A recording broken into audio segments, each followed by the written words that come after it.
What's going on, guys? Today's video we are going to be showing you how to roast your coffee at home. Now this is going to be a video starting with the beans here. We'll give you a little example here in just a second, but these are green beans that haven't been roasted yet. And so what we're going to do is we are going to turn this over to the roaster here, which is an old popcorn popper, and then we are going to also, after this, we are going to separate the shaft from the bean, but we'll go ahead and explain a little bit more as we kind of go through the video here. We're not going to make the video too long, but we want to give you a nice explanation about what we're doing here. And so my dad is going to describe a little bit of the different beans he's picked up from the store here. This actually comes from a homeroastcoffee.com, which is an excellent website. Chris will put that information up on his video, but here's like Guatemala, Costa Rica, El Salvador, this was Nicaragua. I've got some Ethiopian in there right now, Honduras, and I've got a little bit left of Colombia. So we're going to do the Honduras coffee today, and as you can see, it is green coffee beans. We're going to start with a medium heat. On a gas stove. On a gas stove, you'll have to experiment with electric. But it's probably about the same. You don't want to leave that unattended too long because it can melt the aluminum coffee pot. We're going to close that and let it heat up to about 400 degrees. You can use an infrared thermometer for that purpose. Sometimes what people do is they'll drill a hole through here and put in a thermometer, like for cooking, with attachments there or nuts and stuff that would hold it in place. You want to leave this so you can also see and open it up when you can look at the beans. Alright, so we'll get going here.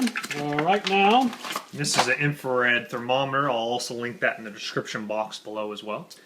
Right now I've got almost 300 degrees Fahrenheit, so 375, so it's just about there. Let's get our coffee beans. Honduras roast. We'll pour that into it. I usually roast about 3 days worth at a time. I've got a little bit more in there today because Chris wants to take some home with him. And you just basically start stirring. The whole process takes about 7 or 8 minutes. And Chris will be stopping the video from time to time because this part's kind of boring until things start crackling. The beans will actually start crackling or popping, not quite as bad as or loud as popcorn, but enough to get your attention. So you want to always be constantly stirring this while you're waiting for the crackle. And then once you start hearing the crackle, we'll look in there time to time. Right now we only have 166 degrees on the beans, so it's going to take a while to heat up. So you want to dump them in there about 300? I'd say 350, 400 degrees when it's temperature inside, and then start cranking immediately. You don't want them sitting there because they'll singe and they'll burn. Yeah, so always be moving it, and there's a little thing at the bottom you guys saw, it's turning the beans around, just like this. So they're constantly moving, and as the beans heat up, they'll start to change color. And the lighter coffee, it'll be more of kind of a light brown, but we're going to do a nice bold dark, and so we're going to actually turn them very dark chocolatey flavor, and it'll be nice and oily, and it'll look delicious here. So we'll stop the video and then start again here in just a little bit. Alright guys, now as you can see here, the beans are turning a little bit darker color here. They're still green, like the natural ones here, but they're starting to roast a little bit. There's a little bit of steam coming off of the pot here, and we're going to check the temperature again. And again with this, you just point right at it. It's about 303, 299, 296. Of course, cools down pretty quickly. That's way too low. It needs to be above 350 degrees. It needs to be above 350 degrees, so we're just going to continue to stir it here. And if, just in case you're wondering, this is a whirly pop, the genuine whirly pop. And whirlypop.com, I'll also link that in the description box below as well. And we're going to just continue to do this, and we'll check back with you, show you a kind of a light coffee if you wanted to pull it at light, dark, and bold. A light or a city roast. There we go. Almost to a city roast. Almost to a city roast, if you wanted it to be a city roast. And just to give you a forewarning, you do want a nice kitchen fan on with the windows open. It does get the smoke detector disconnected because there will be a lot of smoke billowing up from this. And so also your house will smell like coffee, so that is also another plus as well. 350, right, Okay. you can hear them pop. So we have 350 and we're hearing them pop just a little bit as the roast gets underway.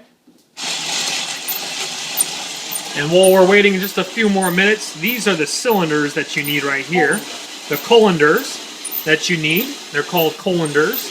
And this is what we're going to do to sift them back and forth while a fan is blowing on them to cool them to separate the shaft from the bean. That's a very light roast. This is a light roast now. As you can see, you still see a little bit light. There you go. Here's some popping.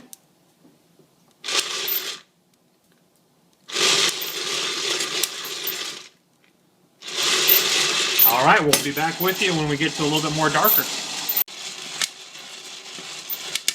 There we go, some nice popping. Crackle, they call it. A crackle.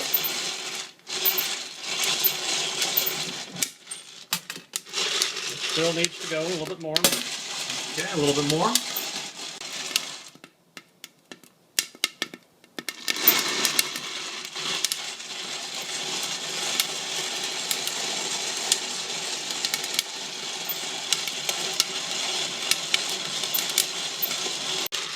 Still a light roast. This is still a light roast. But as you can see, really steamy, really crackling in there. As you get towards the dark roast, it goes quickly. So this is the kind of a critical part right here. So this is a very critical part as we're going from the light to the dark roast. You have to time it just right. You want to get that colander. So this guy's right here is at a medium. Yeah, sorry, it's a little bit smoky, but it's getting to be a dark roast. It's coming into a dark roast now as the beans are turning really dark now. Kind of a mocha chocolate, that would be medium. And a critical, we're going to come into a nice bold dark roast. So as we're coming into the bold dark roast, you want to keep your ear on that crackle. As it really starts to crackle fast, that's when you want to pull it. It's getting there. Getting there. Very close. And they will continue to roast while you cool down is very important. Cool down is very important.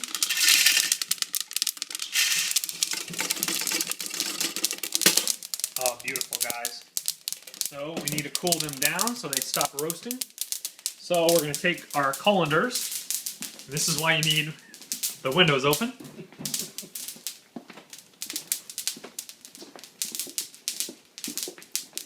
Do this outside.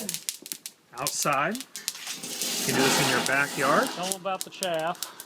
And we have the fan blowing here.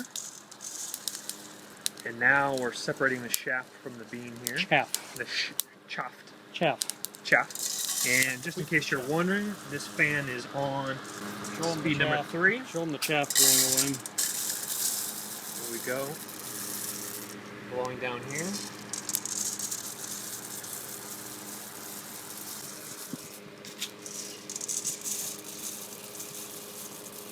So this is just like separating the shaft from the wheat.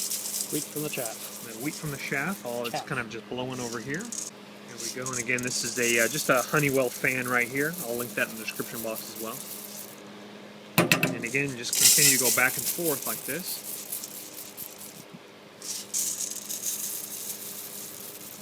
Well, the shaft is blowing away right here.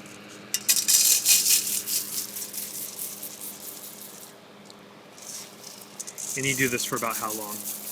Until they cool down. Until they cool down. Until you just touch the beans. Not quite there yet.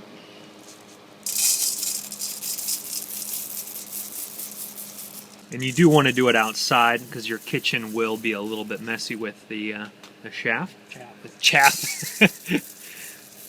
Here we go there. There's it right there. So again, not quite there. We've been doing that for about 3 minutes now. Cooling down. Let's take a little look. Still very, very lukewarm to the touch. We're going to cool them down just a little bit more. But again, guys, look at the color of the bean from that green to just this beautiful dark, just beautiful oily, naturally oily. Alrighty, guys, now again, now that they're cooled off, absolutely kind of almost a little bit more than room temperature right here. You can still feel a little bit of warmth in them, but not really. And again, we just turn off the fan, and there you go, just beautiful dark roast. And we'll just bring everything back inside. Alrighty, guys, now my dad is going to give me this bag right here. We're going to dump my share into this bag, and as you can see, this bag, just like other bags you see at the grocery stores, they have a little bit of a valve right here, kind of a hole, and the bean needs to let off its gas, which takes about 24 hours. So you want to wait about 24 hours before you enjoy your coffee to let the gas fully penetrate off of it. So we're going to stick it right in here. And again, this bag, this is by a company, homeroastcoffee.com. I'll link them in the description box as well. But that's where my dad gets his coffee. He's very impressed with the prices and the quality. And you get a free bag with it. And you get a free bag with it. And so real quickly, while we end, guys, we're putting it in the bag right here, this other bag. And my dad actually got into this by Joshua Tree. He visited it over Christmas time. Joshua Tree, California. They have their own fresh, organic, hand-roasted small batch right here. So they were. My dad was interested, and my brother and his wife got my dad this. Well, you can use it as a popcorn maker as well, but that's what he uses for roasting the coffee. And then, of course, these cylinders as well. I'll link all this in the description box. This as well. This isn't very expensive at all. And hopefully you guys have enjoyed the video. Please thumbs it up, and please subscribe for a lot more videos. And look in that description box below again for the links on these products and more information about that. You guys have a great day. Take care.